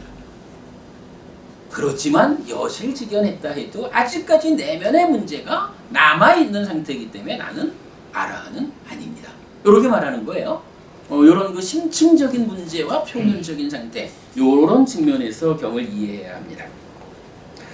성스러운 지자에게 오하분결이 제거되었다 하더라도 오치온에서 최소한으로 수반되는 나는 있다라는 자기화, 나는 있다라는 찬다, 나는 있다라는 잠재 성향은 뿌리 뽑히지 않습니다. 제가 지금 말씀드린 그런 내용이겠죠? 그는 나중에 오치온에서 일어남과 사라짐을 이어보며 머뭅니다. 이것이 색이다. 이것이 색의 일어남이다. 이것이 색의 사라짐이다. 이것이 수혜. 이것이 상혜. 이것이 행혜. 이것이 식이다. 이것이 시계 일어납니다. 이것이 시계 사라짐이다. 라고 그가 오치온에서 일어남과 사라짐을 이어보며 머물 때 그에게 오치온에서 최소한으로 수반되는 나는 있다라는 자기와 나는 있다라는 찬다, 나는 있다라는 잠재 성향이 뿌리 뽑힙니다. 라고 말해요. 여기서 우리 주목해야 되는 거 이것이 색이다, 이것이 색의 일어남이다, 이것이 색의 사라짐이다. 색수상행식 반복하죠. 그래서 그거를 오치온에서 일어남과 사라짐을 이어보며 머무는 거라고 말하는데 요게 뭐예요? 일단 여실직연했어. 참으로 무상고 무하여 라고 딱가의 방문을 여는 그 상황까지는 왔는데 그래도 남아있는 게 뭐예요? 딱가 내면에서 가래가 형성되는 과정의 문제를 해소해야 되잖아요. 그 문제를 해소하는 구체적 방법이 뭐냐라고 하니 바로 오치온의 일어남 사라짐을 관찰하는 거. 달리 말하면요, 바로 요거, 이것이 색수상행식이고 이것이 일어남이고 사라짐이요, 요렇게 관찰하는 요게 윗파사나라고 하는 번뇌를 부수는 수행의 구체적 내용이다. 요 개념까지를 이경에서 보아야 돼요. 그 의미까지 본고로 하겠습니다. 자, 그 다음에 아라한타 수땅, 그러니까 아라한경이죠. 22번 상류다에 110번, 23번 상류다에 8번 이랬는데 오치온의 일어남 사라짐, 매력, 위험, 해방을 있는 그대로 안 뒤에 집착 없이 해탈했기 때문에 번뇌가 다했고 내지 해탈한 아라한이라고 불린다 이랬어요. 요 표현을 보셔야 됩니다. 뭐 여러 가지 반복되지만 핵심적으로 봐야 되는 것은 있는 그대로 안 뒤에 집착 없이 해탈했기 때문에 아라한이다. 안다, 있는 그대로 안다, 여실직연한 거죠. 자, 우리가 지금까지 말하는 걸로 보면 딱가의 문을 여는 그 자리까지 온 게 있는 그대로 안 거죠. 그리고 딱가 내면의 문제를 해소하는 가래의 형성 과정을 부수는 요게 뭐예요? 집착 없이 해탈했다. 그걸 다 했다. 요 얘기죠. 바로 밑에 참고 해서 소따 빤나 수땅 예류자경을 적어드렸어요. 예류자경은 이렇게 말해요. 똑같은 내용을 오치온의 일어남 사라짐, 매력, 위험, 해방을 있는 그대로 꿰뚫어 알기 때문에 빠자나티, 그러니까 야타후땅 빠자나티, 있는 그대로 꿰뚫어 알기 때문에 벌받는 존재를 넘어섰고 한 방향이고 깨달음이 결정된 예류자라고 불린다. 여기서 우리 주목해야 됩니다. 예류자하고 아라한하고 어떤 차이가 있나요? 예류자는 일단 동일한 내용에 대해서 있는 그대로 꿰뚫어 아는 거예요. 야타후땅 빠자나티, 있는 그대로 꿰뚫어 알았다. 달리 말하면 여실직연했다. 요 얘기죠. 사성제를 관통했다. 사성제를 꿰뚫었다. 모든 그러니까 다양하게 알려지는 여실직연, 있는 그대로 꿰뚫어 알았다. 있는 그대로 알고 본다. 뭐 이렇게 말하는 이 단계들이 예류자의 단계라는 거예요. 이게 이제 보통 말하는 이해가 완성된 이 자리라고 보면 되겠죠. 그런가 하면 이제 아라한은 어때요? 아라한은 있는 그대로 안다라고 하는 그 뒤에 저 여실직연에서 딱가의 문을 열었다. 여기까지 온 다음에 집착 없이 해탈했다라고 하는 딱가 내면의 문제를 해결했어. 번뇌를 부쉈어. 번뇌를 부수었기 때문에 집착 없이 해탈했어. 요걸로서 아라한을 말하는 거예요. 예류자하고 아라한하고 요 차이가 있다라는 것을 분명히 알아야 됩니다. 지금 몇 개 경전이 거의 같은 주제를 말해주고 있죠. 예류자와 아라한을 구분해 아는 이거 아라한에 대한 가장 중요한 이해일 수도 있어요. 자, 그리고 나면 이제 그 다음에 뭐 몇 개 경전들이 반복되는데 몇 개 경전들은 요 내용만 뭐 오치온을 5가지 기능으로 바꾼다거나 내용만 좀 바꿔가지고 아라한은 있는 그대로 안 뒤에 집착 없이 해탈했기 때문이고 예류자는 있는 그대로 꿰뚫어 알기 때문이고 이렇게 반복이 돼요. 자, 그러면 여기까지 보면 어때요? 이제 우리 아라함이란 열애의 깨달음을 1번으로 그 첫 번째 특성 지우는 그 용어 아라함은 누굴까? 어떤 분이 아라함일까? 단지 은공이라고 번역되지 않아야 하는 번뇌다한 자라는 것이 어떤 의미일까? 번뇌는 무엇일까?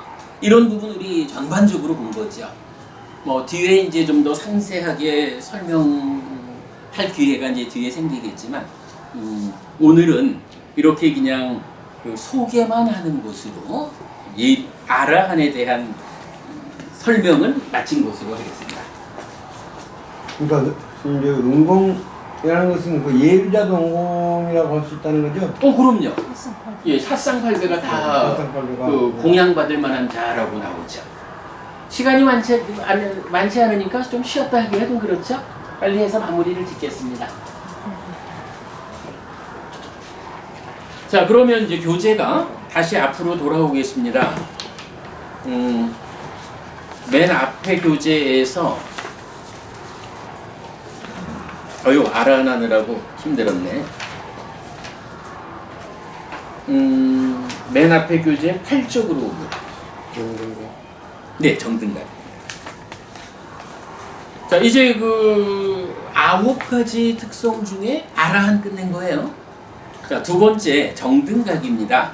좀 쉽게 넘어갈게요. 뭐 뒤에도 또 계속 상세한 이야기는 뒤에 나올 거니까. 자, 정등각경은 정등각을 정의해 줍니다. 열의 아라한 정등각은 색수상행식의 여모 이탐 소멸에 의해 집착 없이 해탈한 정등각이라 불린다.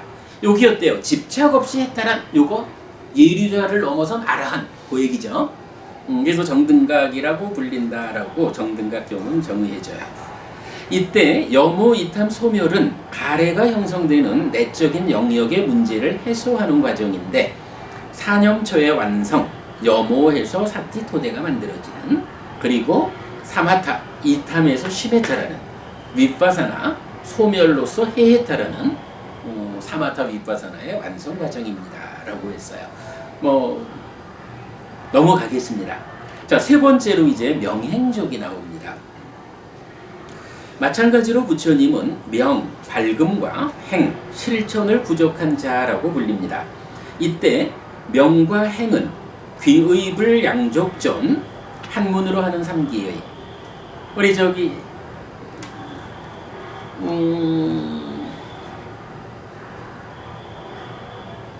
단마라가 보부님은 뭐 귀의불 양족전 많이 하시죠? 뭐 저도 옛날에 많이 했습니다는.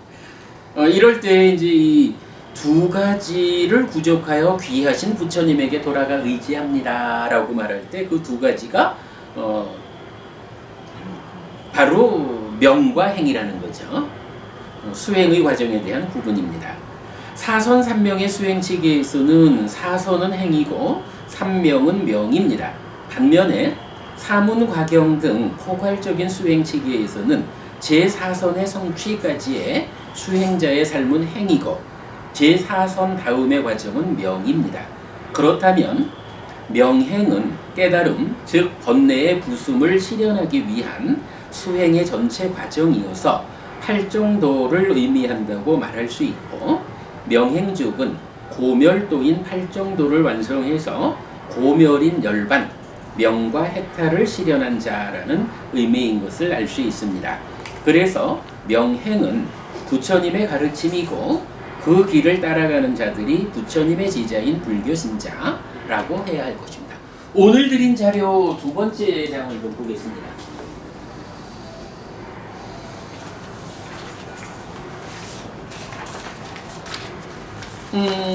명행족이란 이 용어도 사실은 굉장히 비중 있는 용어죠. 방금 봤지만 한 문건에서 삼기의를 할 때 귀의불 양족전 이렇게 말하는, 자, 명행족에 대한 이해 교재만 들어봤어요.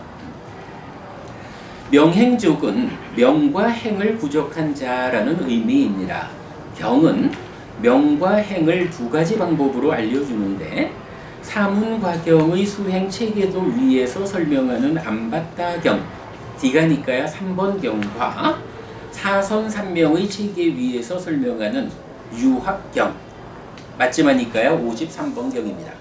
그러니까 경전 두 개가 명행족에 대해서 정의를 해주는데 그 내용이 조금 차이가 있어요. 물론 뭐 크게 보면 다 같은 범주 안에 있는데 그거를 이제 사문과경의 수행 체계도로 상세하게 설명하느냐 아니면 사선삼명의 경우로 설명하느냐 요 차이인데요. 표를 만들어 봤거든요. 자, 안바다경에서는 행, 실천은 사선으로 나와요. 그리고 명, 밝음은 삼명으로 나오고요.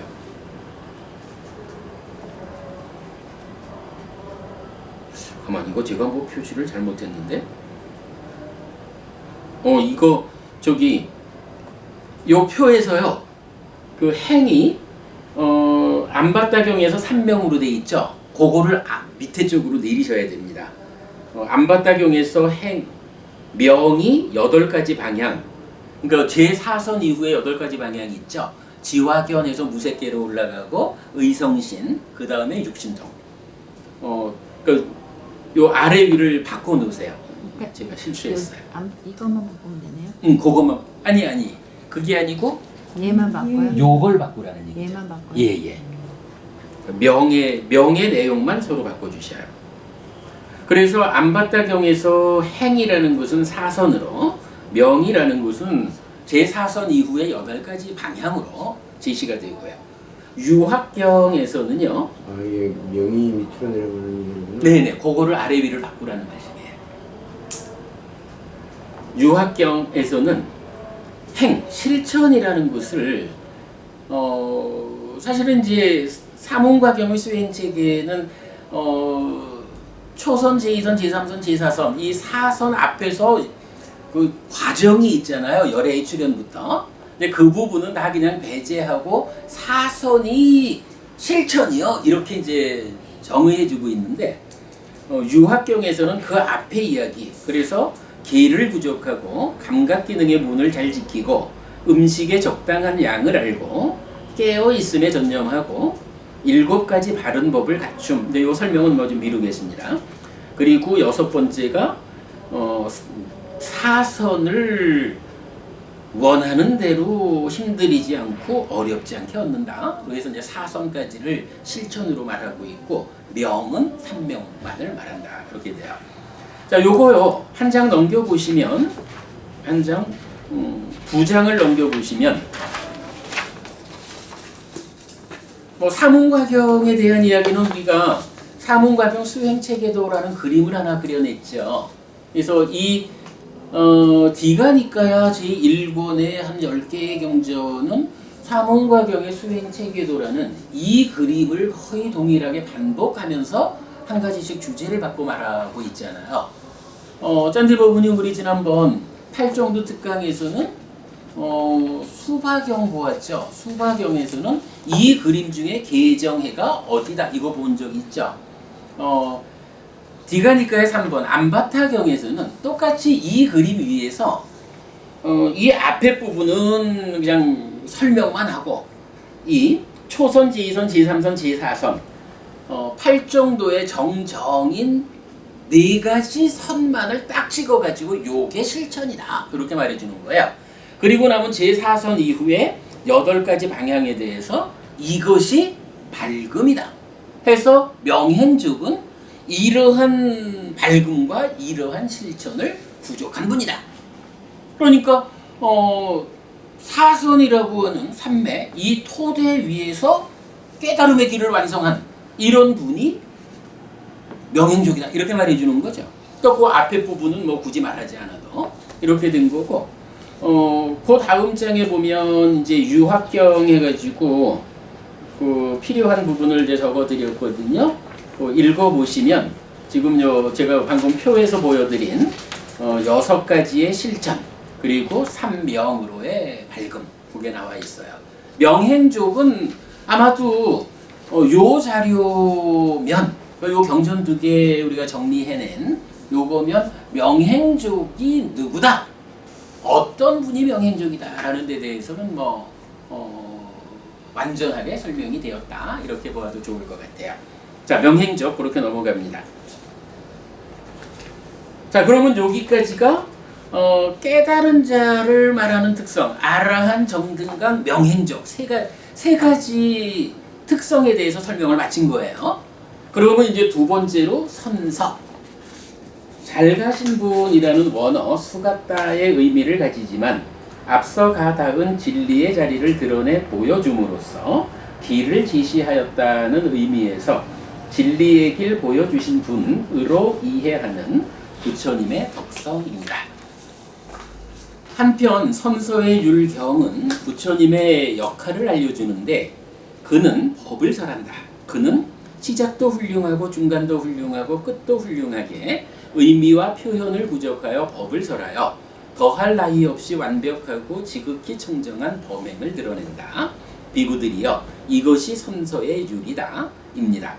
세상 사람들을 위해 진리의 길을 보여주신 스승으로의 역할을 정의하였다고 할 것입니다.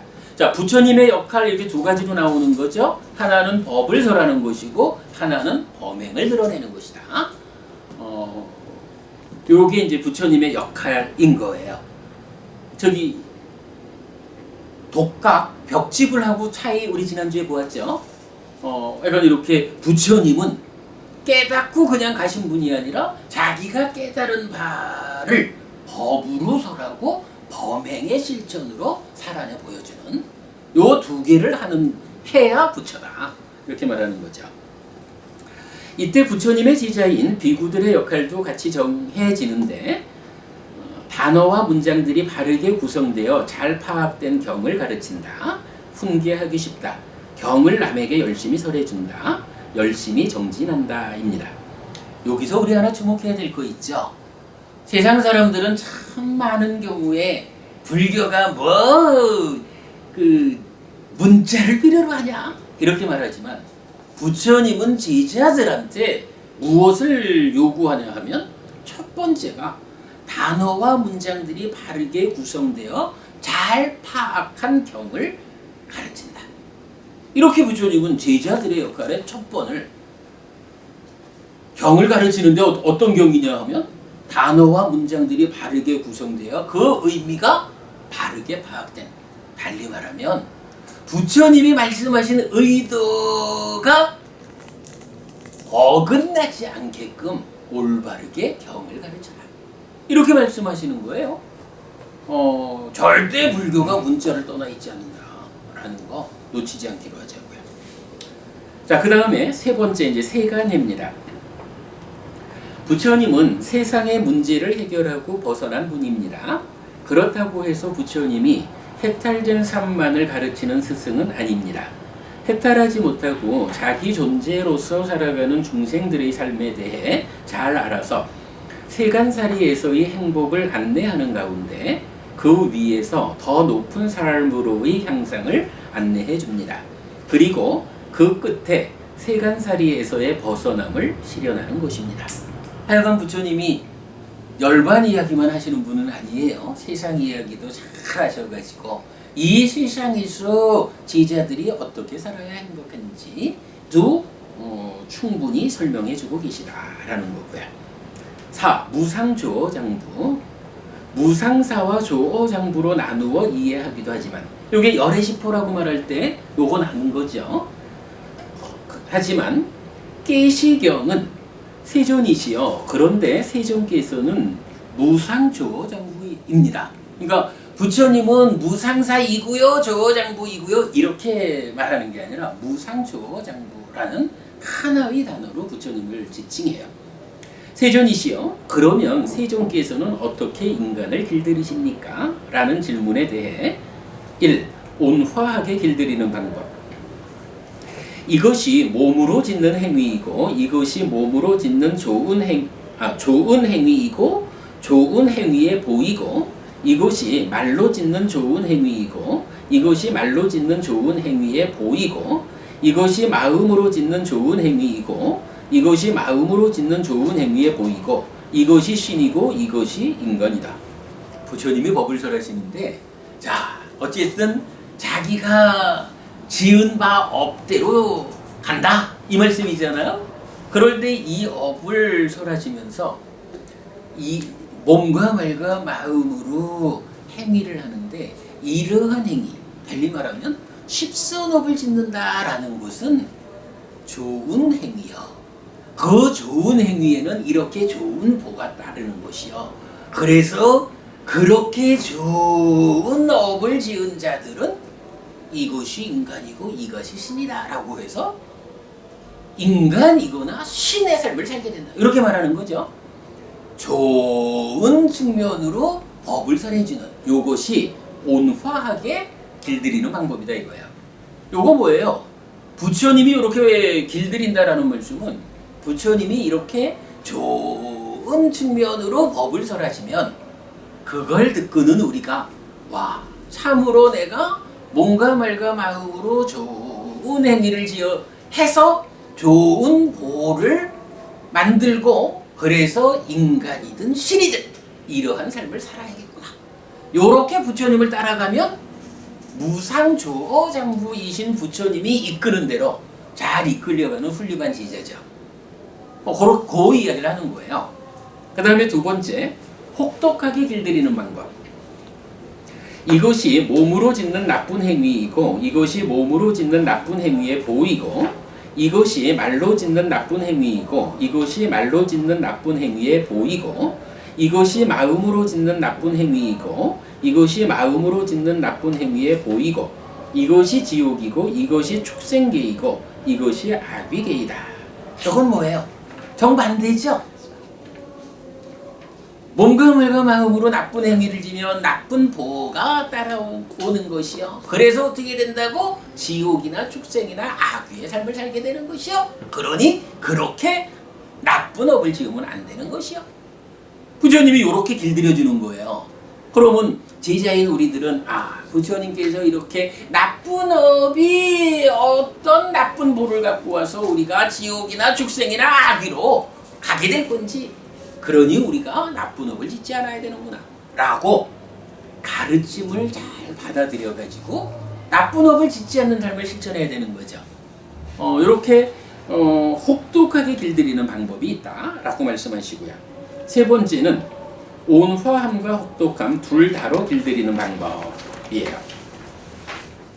이것이 몸으로 짓는 좋은 행위이고 이것이 몸으로 짓는 좋은 행위에 보이고 이것이 몸으로 짓는 나쁜 행위이고 이것이 몸으로 짓는 나쁜 행위에 보이고 내지 이것이 마음으로 짓는 좋은 행위이고 이것이 마음으로 짓는 좋은 행위에 보이고 이것이 마음으로 짓는 나쁜 행위이고 이것이 마음으로 짓는 나쁜 행위에 보이고 이것이 신이고 이것이 인간이고 이것이 지옥이고 이것이 축생이고 이것이 아귀계이다 라고 해서 좋은 측면 나쁜 측면을 포괄적으로 설명해 주는 거죠. 그러니까 부처님이 포괄적인 설명을 통해 가지고 나쁜 짓 하지 말고 좋은 일을 통해 가지고 지옥 축생 악귀로 가지 말고 신이나 인간으로 태어나야 한다.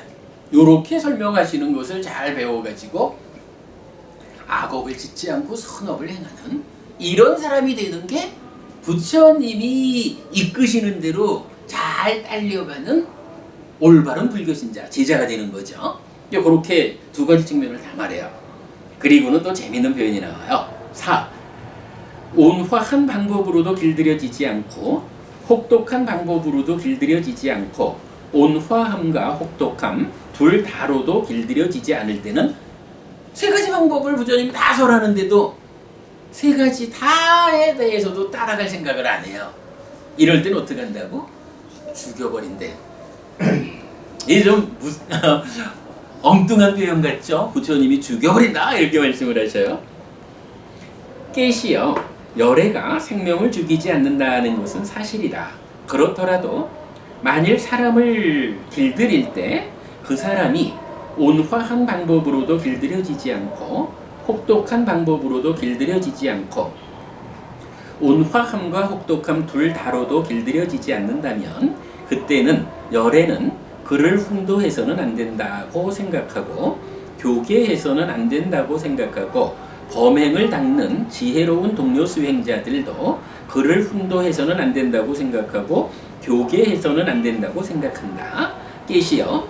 열애가 훈도해서는 안 된다고 생각하고 교계해서는 안 된다고 생각하고 범행을 닦는 동료 수행자들이 훈도해서는 안 된다고 생각하고 교계해서는 안 된다고 생각하는 그런 사람은 참으로 이 성스러운 율에서 살해된 자이니라. 부처님 가르침의 이 영역 안에서 함께 살 수 없는 자다.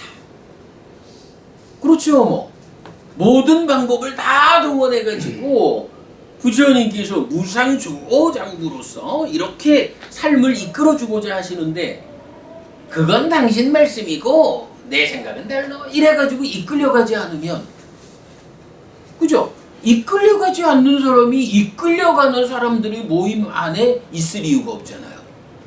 그러니까 그런 자는 살해된 자이니라. 이렇게 그런 자는 이 율 안에 함께 있을 수 없다. 이렇게 말하시는 거죠. 무상조호장부 이렇게 나타나요. 자, 무상조호장부라는 하나의 개념으로 이 이름을 설명하는 것입니다. 그러니까 무상사 그리고 조호장부 이렇게 구분해서 열의 시포로 뭐 굳이 이해할 이유가 없죠. 이거는 부처님과는 인연이 없는 사람입니다. 예, 그렇게 보면 되고요. 그 다음에 이제 무상조호장부가 나타나는 또 하나의 경전이 그 육처분석경이라고 맞지마니까요 137번 경인가 그러죠. 거기에서는 실천행을 위한 무상조호장부라는 그런 표현이 나타나고 있어요. 그건 뒤에 우리가 좀 보기로 하고요. 그래서 어쨌든 이제 결론은 무상사 그리고 조호장부가 아니고 무상조호장부다. 열의 10호가 아니고 열의 9가지 덕성이다. 이렇게 이해하는 것이 옳겠다. 자, 그 다음에 5번 천인사입니다. 부처님은 스스로를 하늘 사람과 인간의 스승이라고 말합니다. 아귀, 축생, 지옥 중생들의 스승이라고 말하지 않는 것입니다. 요거 여러분 우리 주목하는 바지요. 아마도 부처님의 사랑이 그들에게 미치지 않아서가 아니라 바른 법을 배워 알고 실천해 실현하기에는 그들의 인지 능력이 미치지 못하기 때문인 것으로 이해됩니다. 우리가 늘 말하는 거지만 우이독경이라고 소규의 경을 읽어주는데 소가 알아듣지 못하면 이게 경 읽는 사람의 탓일까? 소의 탓일까? 이런 개념이죠. 부처님은 가르침을 강제하지 않습니다. 가나카 모갈라라경에서 열애는 다만 길을 가리킬 뿐 이렇게 말을 하거든요. 다만 길을 가리킬 뿐이라고 말하는 부처님에게 가리키는 길을 이해할 수 있는 지적 능력을 갖추지 못한 아귀, 축생, 지옥 중생들을 위한 스승이 되는 일은 현실적이지 않을 것입니다. 그래서 경전은 맹구 우목의 비유를 들어 한 번 악처에 떨어지면 인간으로 태어나기가 어렵다고 말하는 것이라고 이해할 수 있습니다.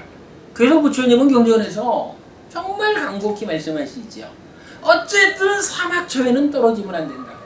한 번 지옥이고 축생이고 아귀계로 가면 그 삶의 특성이 그러하기 때문에 인간 세상으로 되돌아온다는 것은 맹구우목 뭐예요?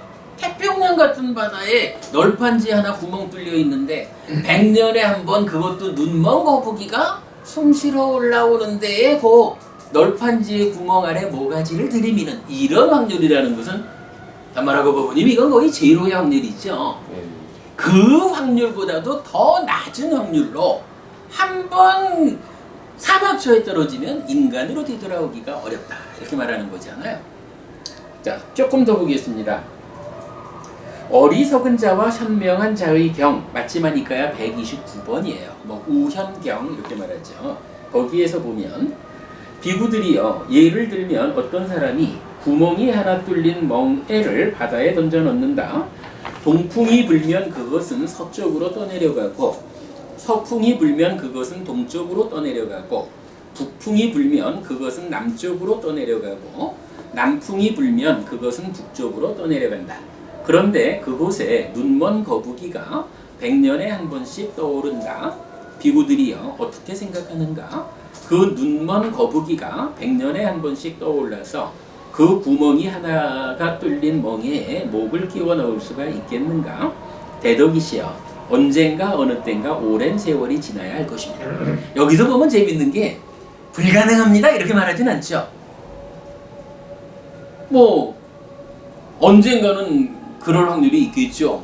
우리가 상상할 수 없는 시간이겠지만 비구들이요 그 눈먼 거북이가 100년에 한 번씩 떠올라서 그 구멍이 하나 뚫린 멍에에 목을 끼워 넣는 것이 비구들이요 한 번 악초에 떨어진 어리석은 자가 인간의 지위를 획득하는 것보다 빠르다. 그것은 무슨 까닭이냐? 비구들이여 거기에는 법의 실천이 없고 바른 실천이 없고 유익한 실천이 없고 공덕의 실천이 없다. 비구들이여 거기에는 서로가 서로를 잡아먹는 약육강식만이 있다. 이게 핵심이죠. 그 사막처라는 데는 어쨌든 이 몸으로 잡아먹히지 않고 이 몸으로의 삶을 유지하기 위한 그 한 가지 일밖에는 어떻게 하면 내가 삶을 형성할까? 어떻게 내가 삶을 형성해서 다음 세상에는 정말 개로 태어나지 않고 인간으로 태어날 수 있을까? 당장 자기 생명을 지켜내는 일밖에 삶의 형상을 추구하는 그런 삶이 주어져 있지 않다는 거예요. 우리가 삶을 향상해야 한다라고 배워 알고 있어도 실천하는 일이 쉽지 않으니까 하늘에 태어나는 일이 어려운 것이잖아요. 그런데 아예 삶을 향상하리라 라고 생각조차 하지 못한다라고 하면 이건 삶을 형성하기 위한 조건을 갖추지 못하는 거죠. 인간으로 돌아오지 못한다. 이렇게 말하는 거죠. 요 개념 잘 봐야 돼요. 그러니까 이제 부처님이 천인사라고 말씀하시는 게 부처님이 왜 지옥 중생인들 축생이든 아비든 그들을 사랑하지 않겠어요. 그러나 사랑한다라는 것과는 별개로 그들이 부처님 말씀을 알아들어가지고 부처님 말씀을 따라서 나도 삶을 향상하자라고 스스로 삶의 방향을 세워나가지 못한다. 이런 현실적인 문제 때문에 부처님이 그들의 스승이라고 당신을 정의하지 못한다. 이거죠. 그래서 천인사, 하늘 사람들과 인간의 스승이다 라고 말씀하시는 거. 이 의미. 그렇기 때문에 정말 우리가 주목해야 되는 겁니다. 인간 몸을 받아서 살고 있는 지금 우리가 그야말로 인간을 제자의 범위에 넣는 천인사인 우리 스승 부처님의 가르침을 지금 배워 알아가지고 실천하는 일을 통해서 삶의 형상을 이 삶에서 실현해내야 한다라는 이 중요함, 당위성 이걸 놓치지 않아야 한다라는 것은 강조해야 되죠. 자, 마지막 이제 세존입니다. 이렇게 8가지의 덕성을 갖춘 부처님은 참으로 세상에서 귀한 분입니다. 경전에서는 세존을 포함한 열애의 9가지 덕성 가운데 가장 많은 경우에 세존이라는 이름으로 부처님을 호칭합니다. 그렇게 해서 사실은 뭐 이제 부처에 대한 이야기는 설명하지 않았는데 그건 우리 뒤에 가가지고 설명이 다시 나올 거고요. 첫 번째 주제죠. 누구의 깨달음입니까? 부처라고 포괄되는 부처를 포괄하는 이름이 뭐예요? 열애죠. 그 열애의 깨달음이고 그 열애의 깨달음이 열애 구덕이라고 불리는 9가지의 이름으로 특성 지어져 있죠. 2시간에 거쳐가지고 누구의 깨달음일까라는 하나의 주제를 마무리를 지었습니다. 원래 제가 오늘 여러분 오늘 드린 교재의 맨 뒤쪽에 보면 2장짜리가 더 있어요. 거기에 그 큰 주제 2번 무엇을 위한 깨달음인가 까지를 오늘 하려고 뭐 교재를 작성해 나눠드렸는데 시간이 이제 뭐 거기까지는 못 들어갈 것 같습니다. 우리가 사실은 8주 안에 이 준비 과정을 다 마무리를 짓자라는 계획이거든요. 큰 주제로 9가지가 있는데 원래 제 생각에는 오늘 2번 무엇을 위한 깨달음인가까지를 하고 다음 주에 3, 4, 5번 깨달음의 산물 열반, 깨달음의 정의, 전승의 중심 4가지 요 3가지 주제를 다음 주에 한몫하려고 9월 쳤죠. 한몫하려고 했는데 어쨌든 오늘 2번을 못했으니까 다음 수업에서 4가지 주제를 연결된 개념이니까 가능할 것 같아요. 그렇게 설명하는 시간을 가지도록 하겠습니다. 예, 이렇게 오늘 수업 마치도록 하죠. 수고하셨습니다. 다음 주에는 우리 공개 강의입니다. 그러니까 그 관계는 우리 서로 또 다시 의논해가지고 거부님들이 많이 좀 일을 해주셔야 할 것 같고요. 오늘 저렇게 마쳤습니다. 수고하셨습니다.